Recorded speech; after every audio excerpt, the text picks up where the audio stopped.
আল্লাহ এক মুখে যে এত কথা কয়, আল্লাহর মুখ কয়টা? খালি কয়টা না, ওটা মুখ না হুক, এটাও আমার জানা দরকার। এত বড় বেয়াদবি, তাকে তো প্রকাশ্যে হত্যা করা যায়। খবরদার কেউ বাউলের পক্ষ নিতে আসবি না। এখানে বাউল শিল্পী যে কথাটা বলেছে এটা কোনো মানুষ মেনে নিতে পারে না, আর পারবেও না, কারণ সকল ধর্মই কিন্তু একজন সৃষ্টিকর্তাকে মানে। তাই আপনি যে ধর্মই হন না কেন, ভাউলদের পক্ষ নিতে কমেন্ট বক্সের মধ্যে বাজে মন্তব্য করবেন না।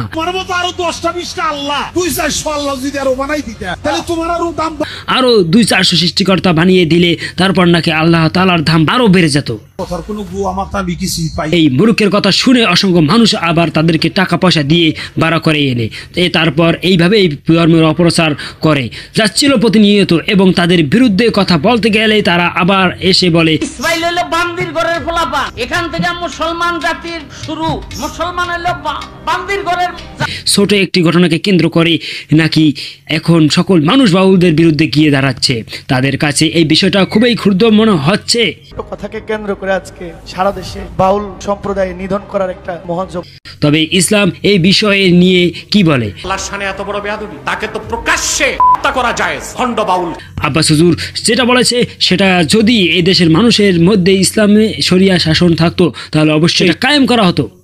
তবে যেহেতু ইসলাম শাসন নাই, সেহেতু জেলের মধ্যে নিয়ে তাদের সর্বোচ্চ শাস্তির আওতায় আনার জন্যই সবাই আহ্বান করেছে। তারা তো যাবেই না, সরকারকে বলছি তার সর্বোচ্চ শাস্তি মৃত্যুদণ্ড কার্যকর করতে হবে। এই যে ফজরের নামাজ নিয়েছে আদম সফিউল্লাহ, জোহরের নামাজ নিয়েছে ইব্রাহিম খলিলুল্লাহ, আসরের নামাজ নিয়েছে ইনুসুল্লাহ, আর মাগরিবের নামাজ নিয়েছে ঈসা রুহুল্লাহ, ইয়াসার নামাজ নিয়েছে মুসা কারিমুল্লাহ। সে নবী না হলে কিছুই হতো না, সে নবীর নামাজ।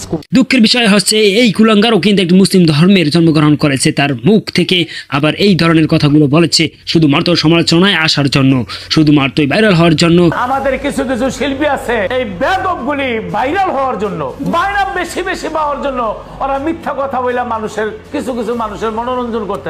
হ্যাঁ, তাদের গুরুরাও আবার এখন এই ধরনের কথাগুলো বলেছে। তারা মেনে নিয়েছে এই সকল লোকগুলো ভাইরাল হওয়ার জন্য এই ধরনের কথাগুলো বলেছে।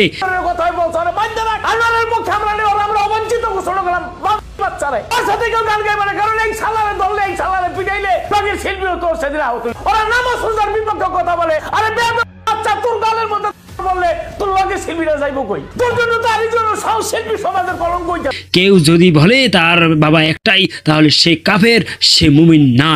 এই ভাইটার বাবা কিন্তু অনেকগুলো, সে কিন্তু জারস না, সে কাফেরও না। কয়টা সেটা নিজেই জানেন না। মুমিন হতে গেলে 4টি বাপ থাকতে হবে, মানে 4টি বাপ একত্রে পরিশ্রম করে, এরকম কিচ্ছু মানুষের কে পয়দা দিবে? কি চিন্তা করেন 4টা পুরুষ মিলে কতটা পরিশ্রম করছে একে জন্ম দেওয়ার জন্য। এরপর কি আপনারা আবার এই বাউলের পক্ষ নেবেন? একটি বাউলের প্রোগ্রাম চলছিল, সেখানে আশেপাশে কোনো ধরনের মাজার ছিল না, যার কারণে একটি মহিলা এসে এই মৃত জিনিসের সামনে এসে সেজদা দেয়। এই মহিলার স্পর্শে সেই মৃত জিনিসটি জীবিত হয়ে যায়। সেজদা দেওয়ার আরও কোনো জায়গা খুঁজে পাচ্ছিল না তারা, এই জায়গায় গিয়ে সেজদা দিতেই হবে তাদের, এবং সুযোগ পাইলে লুঙ্গির নিচে ঢুকে যায়। এই না হলে কি বাউলদের বক্তব্য ফাউলরাও হতে পারে। কথাটা ঠিকই বলেছেন ভাই, এদের মাথার মধ্যে কোনো শিক্ষাই নাই। ন্যূনতম শিক্ষার আলো যদি থাকতো এবং এরা যদি কোরআনের হাদিস পড়তো, তাহলে কখনো এই ধরনের বাজে সমালোচনা করতো না, যে কোনো ধর্মকে নিয়ে তারা শুধু মারত, ইসলামের ধর্মকে নিয়ে বাজে সমালোচনা করে, যাতে করে এই মুসলমানরা তাদেরকে নিয়ে সমালোচনা করে আর তারা রাতারাতি ভাইরাল হতে পারে। ভাইরাল হলেই তো তাদেরকে নিয়ে সব জায়গায় বাউলদের মন সাজানো হবে। তাহলে এই যে আমাদের পৃথিবীতে কত সাহাবায়ে কেরাম রয়েছিল, আমাদের নবী রাসূলদের ওয়াইফরাও রয়েছিল, তারা কেউ কি মুসলমান ছিল না? তারা কেউ তার সুন্নতে খাতনা করে নাই, কিন্তু এই বাউল বলেছে মেয়েরা সুন্নতে খাতনা না করলে তারা মুসলমান না। সে তো এই বাউলের ওয়াইফ বা তার আশেপাশে তার সন্তানদেরকে নিশ্চয়ই তিনি নিজের হাতে তাদের সুন্নতে খাতনা করেছে। হ্যাঁ ভাই, এরা প্রতিবেলায় সিদ্ধি খায়, যার কারণে এই ধরনের কথাগুলো তারা বলে। হাদিস কোরআন স্পষ্ট ভাষায় বর্ণিত রয়েছে। তাই ভাই হোসাইনের মৃত্যু কিভাবে হয়েছে এবং আমার নবীর মৃত্যু, সেখানে তিনি বলতেছে এটা কোনোভাবেই তিনি বিশ্বাস করবে না, আমি করি না। যখন হাদিস কোরআনকে বিশ্বাস না করে তখন সে কাফের হয়ে যায়।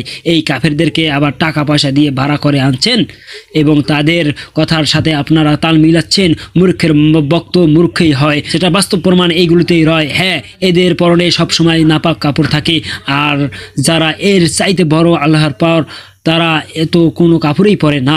এই উলঙ্গ বাবার দরবারে উলঙ্গ হওয়ার জন্যই মানুষ যায়। দেখেন না, লা ইলাহা ইল্লাল্লাহ মুহাম্মদ রাসূলুল্লাহ সাল্লাল্লাহু আলাইহি সাল্লাম, এটা বলতে বলতে তারা কিন্তু খোল তবলা সবকিছুকেই বাজাচ্ছিল তালে তালে নাচানাচি সহকারে। এই ধরনের কোনো মুসলমান চুপ করে থাকতে পারে না ভাই। দেখেন বিশ্ব নবীর অপমানে যদি না কাট দেয় তোমার মন, মুসলিম নয় মুনাফিক তুই, নবীজির মুসলমান। আজকে নবীজির দুশমনরাই এই ভিডিওটির কমেন্টে বক্সের মধ্যে ভাষে মন্তব্য করবে। আপনারা সবাই জানেন নামাজ হচ্ছে বেহেশতের চাবি। আপনি জীবনে এর সকল বা ভালো কাজ করলেও যদি নামাজ না পড়েন না থাকেন এবং নামাজ পড়ে না থাকেন তাহলে কখনই বেহেশতে ঢুকতে পারবেন না। কারণ ওইখানেই ঢুকতে হলেই অবশ্যই আপনার আর তালা খুলতে চাবির দরকার হবে। আর এই নামাজটাই হচ্ছে বেহেশতের চাবি। এইখানে এই লোকটি বলছে কোরআনের কোথায় আছে আপনার নামাজ পড়তে হবে এবং নামাজ পড়লে আপনি বেহেশতে যেতে পারবেন। কারণ কোরআনে আছে সালাতের কথা, আর সালাতের বাংলা তো নামাজ না। এই মূর্খ বুঝাইবেন কি দিয়া ভাই?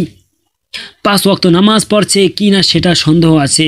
সে নাকি পরে 9 ওয়াক্ত নামাজ, 3 ওয়াক্ত তার বউয়ের সাথে, বাকি 3 ওয়াক্ত তার বাড়ির আশেপাশে ভাবিদের সাথে। রেল লাইনে খালে বিলে এইভাবে কাটায় তারা 3 ওয়াক্ত। কথাগুলো বলার পর সাধারণ জনগণ যখন তাদেরকে উত্তম মাধ্যম দেয় বা তাদেরকে যখন ঝামায় আদর করে তখন আবার স্টেজের মধ্যে এসে মায়া কান্না দেখায় যাতে করে তাদের ভক্তরা সেই সকল মানুষগুলোর উপর ঝাঁপিয়ে পড়তে পারে। তবে ভক্তরা আর যাই হোক না কেন, সিদ্দিক খাগা যাই খাক না কেন, এদের কথায় কখনো কারো সাথে লাগতে চায় না। আর যদি লাগতে যাইতো তাহলে পানির মধ্যে চুবানি খাইতো। দাড়ি একটাও কাঁচা নাই আর চুল একটাও পাকা নাই, তবে তার চুলগুলো কিন্তু মোটামুটি সবগুলোই পেকে গেছে, লুঙ্গির নিচের গুলো কিন্তু সবগুলোই পেকে গেছে এবং সেগুলো জ্বরেও গিয়েছে। উনি আবার বলেছে দাড়ি রাখলেই সে জান্নাতে যেতে পারবে, তা কিন্তু না। যদি দাড়ি থাকলে জান্নাতে যাইতো তাহলে ফেরাউন জান্নাতে যাইতো, কারণ ফেরাউনের দাড়ি আছে। কি ধরনের যুক্তি দিয়েছে ভাই? দাড়ি হচ্ছে নবীর একটি সুন্নত। দাড়ি তো কারোর জন্য ফরজ না যে আপনার দাড়ি রাখতেই হবে। আর সেই সুন্নতটাকে নিয়ে হাসি ঠাট্টা করছে। মানে এদের মাথায় যে জ্ঞান নাই, ন্যূনতম ইসলাম সম্পর্কে কোনো ধারণা নাই, জীবনের কোনো দিন কোরআন হাদিস হাতে নেয় নাই, সেটা আপনারা বুঝতেই পারছেন। এদের সবকিছুই হয়েছে মন গড়া এবং বানানো নাটক। মানুষকে একটি মনোরঞ্জিত করার জন্যই এই ধরনের বিতর্কিত কথাগুলো বলে। মানুষ মনে করে তাদের মাথায় অনেক জ্ঞান আছে, আসলে প্রচার দেশটা ছাড়া কিছু সুযোগ পাইলেই সেটা তারা মারে। না হলে এরপর একজন মুসলমানের সন্তান হয়ে আপনি এইগুলো মেনে নেবেন? যেখানে বলা হয়েছে আল্লাহ তাআলাকে ব্যতীত পৃথিবীর আর কাউকে আপনি সেজদা দিতে পারবেন না, সেটা সম্পূর্ণ শিরক হয়ে যাবে। যেখানে নূরে মোহাম্মদকে কিভাবে বলে সেজদা দিতে, হুজুররা যখনই এই সকল বাউলদের মঞ্চে গিয়ে বলেছিল তোমরা আর গান বাজনা করতে পারবা না, তখন আবার সুশীল সমাজরা হুজুরদেরকে আঙ্গুল দিয়ে বলে, উপরে ক্ষিপ্ত হয়ে পড়ে এবং তারা আন্দোলন শুরু করে দেয়। বাউলদের মঞ্চ কখনো বন্ধ হবে না, বাউলরা গান বাজনা করবে, কারণ বাউলরা যদি গান বাজনা না করে তাহলে তারা তো সিদ্ধি খেতে পারবে না। গাজার নামে সিদ্ধি খেয়ে অন্যের বউ নিয়ে এইভাবে তারা ওইখানে নিয়ে সেজদা দেওয়া হয় এবং তার স্পর্শে যখন ওইটা দাঁড়িয়ে যায় তখন আবার সেটা নিয়ে সংঘর্ষ হয়। সকল বাউলরাই কিন্তু তাদের মতো না, এরকম ইসলাম নিয়ে হাসির আড্ডা করে না, কিন্তু বাউল গান গাওয়ার জন্যই। হ্যাঁ, তুমি বাউল ভাই, তুমি গান গাও, তুমি কেন এখানে ধর্মকে টেনে নিয়ে আসো? এটা হুজুরদের কাজ, হুজুররাই এটা নিয়ে করুক না ভাই, তাতে তোমাদের সমস্যাটা কি? ওয়াজ মাহফিলে করবে, তুমি তো কোনো ওয়াজের বক্তা না, তুমি গান করতেছো আর সিদ্ধি খাচ্ছ ভাই, সেটা তোমার একান্ত ব্যক্তিগত বিষয়, তুমি সেটা নিয়ে মগ্ন থাকো। তুমি কেন আসো অন্যের মানুষকে নগ্ন করতে? তুমি হাদিস পড়ো, তুমি কোরআন পড়ো, তাহলে জানতে পারবা প্রকৃত ধর্ম আসলে কেমন। এবং আমরা এটাও চাই না এই ধরনের বাউলদের উপরে আপনারা অনাকাঙ্ক্ষিতভাবে চাপিয়ে পড়ুন। বাংলাদেশের আইন রয়েছে, আইনের গতিতেই সাজা হবে তাদের, এবং সাজা হোক। অনেক দিন আগের ভাষণ বক্তব্য এখন সোশ্যাল মিডিয়ায় ভাইরাল করা হচ্ছে, আর এটি প্রতিহত করার জন্য হুজুররা যখন যাচ্ছিল তখন হুজুরদের বিরুদ্ধে অনেকে স্লোগান দেওয়া শুরু করে। এতে করে সাধারণ কিছু জনগণ হুজুরদের বিরুদ্ধে দাঁড়ায়, তাদেরকে যেন খারাপভাবে বিশ্বের সকল মানুষও যদি হুজুরদের বিরুদ্ধে গিয়ে দাঁড়ায় ততক্ষণ পর্যন্ত এই প্রাণ আছে ইসলামের বিরুদ্ধে। কেউ গেল আমরা তার বিরুদ্ধে দাঁড়াবই, তো এতে করে জীবন গেল আমরা সেটা মাথা পেতে নিব। কারণ ইসলামের জন্য জীবন দিতে পারা একটি ভাগ্যের বিষয়। আর যে সকল বাউলরা আসলেই শুধুমাত্র গান করে তারা এদেরকে থামান। গানের নামে এরকম ধর্ম নিয়ে অবমাননা করে তাদেরকে থামান, আদারওয়াইজ আপনারাও থেমে যাবেন। এই ছিল বর্তমান সময়ের একটি বিতর্কিত ও গুরুত্বপূর্ণ বিষয় নিয়ে আমাদের আলোচনা। আশা করি এই ভিডিওটির মাধ্যমে প্রকৃত সত্যকে আপনাদের সামনে তুলে ধরতে পেরেছি। যারা সত্যের পথে আছেন তাদের প্রতি অনুরোধ, আপনারা প্রতিবাদ করুন, তবে সর্বদা আইনের প্রতি শ্রদ্ধাশীল থাকুন। মনে রাখবেন, ধর্মীয় অনুভূতিতে আঘাত হানা কোনো শিল্প বা বাক স্বাধীনতা হতে পারে না। আমরা আমাদের বিশ্বাসকে রক্ষা করব, কিন্তু দেশের আইনকে সম্মান জানাবো। ভিডিওটি ভালো লাগলে লাইক দিন এবং কমেন্ট বক্স সুচিন্তিত মতামত জানাতে ভুলবেন না। দেখা হচ্ছে পরের ভিডিওতে। ধন্যবাদ, ভালো থাকবেন।